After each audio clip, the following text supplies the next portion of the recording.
Sahabat iman yang dirahmati oleh Allah Subhanahu wa taala, pada tanggal 27 Agustus kemarin kita sama-sama menyaksikan perdebatan seru mengenai nasab Ba'alawi yang mempersoalkan buku karya Pak Imaduddin yang membantah, yang menafikan nasab Ba'alawi itu bersambung kepada Rasul Shallallahu Alaihi Wasallam dengan alasan ada sosok Sayyid Ubaidillah itu yang tidak ada namanya dalam catatan buku nasab yang ditulis sezaman dengan Said Ubaidillah atau yang dekat dengan zaman Said Ubaidillah.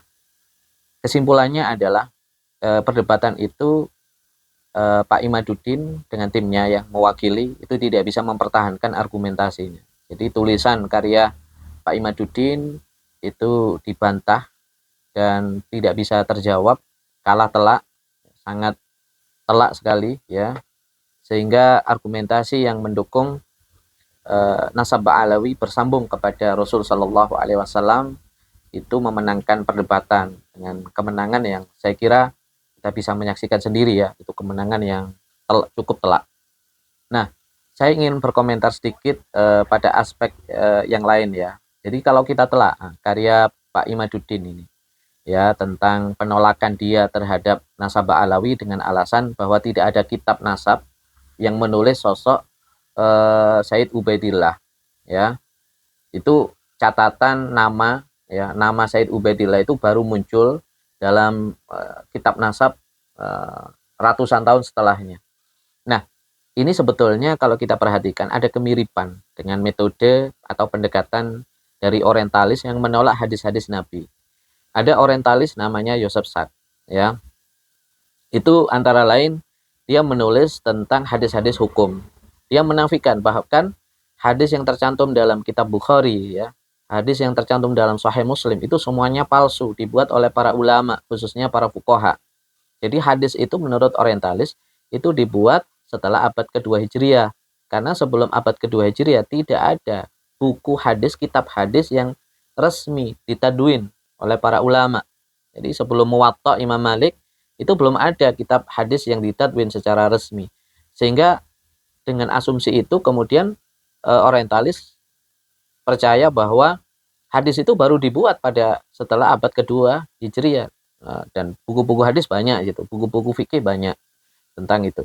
Nah, ini kemudian dibantah oleh seorang ulama kontemporer ya, Syekh Mustafa Al-Zami. Dalam disertasinya dia membantah bahwa meskipun tidak ada buku yang ditadwin sebelum abad kedua, tapi ada catatan-catatan dalam sohifah-sohifah dan sanad itu bersambung. Itu dibuktikan oleh Syekh Mustafa Al-Zami dalam disertasinya.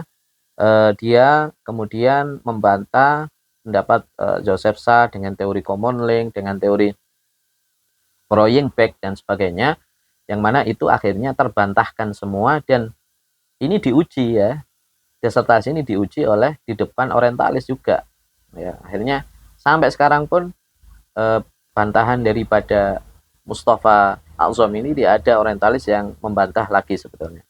Nah, ini kalau kita perhatikan ini mirip dengan metode yang digunakan oleh Pak Imaduddin dalam karyanya ya. Saya tidak menyebut tesis ya, karena tesis itu karya yang mengikuti metodologi ilmiah ya, dan diuji di depan para ahli ya, lulus.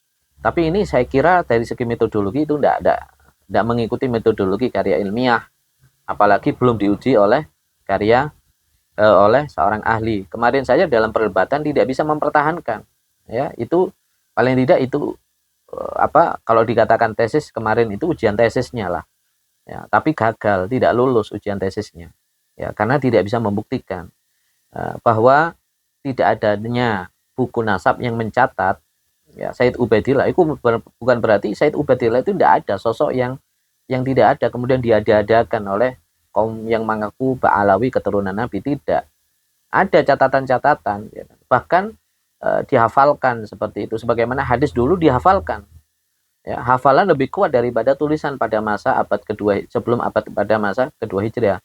Dan ini berlaku pada ulama-ulama setelahnya, bahwa hafalan itu sangat kuat dan kadang-kadang tulisan itu ada salahnya. Tapi kalau ulama perawi itu menghafalkan satu riwayat itu tidak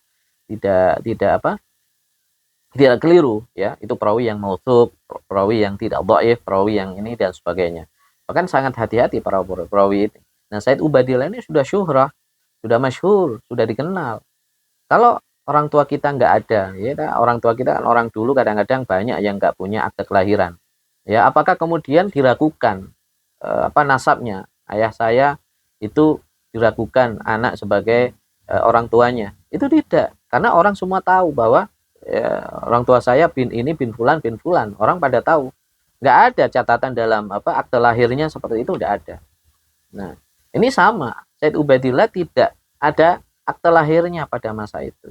Ya, karena belum ditadwin secara resmi, ya. Nah, apakah metode ini metode Pak Imaduddin ini mengadopsi metode yang digunakan orientalis? Wallahu alam, saya kira saya juga nggak tahu.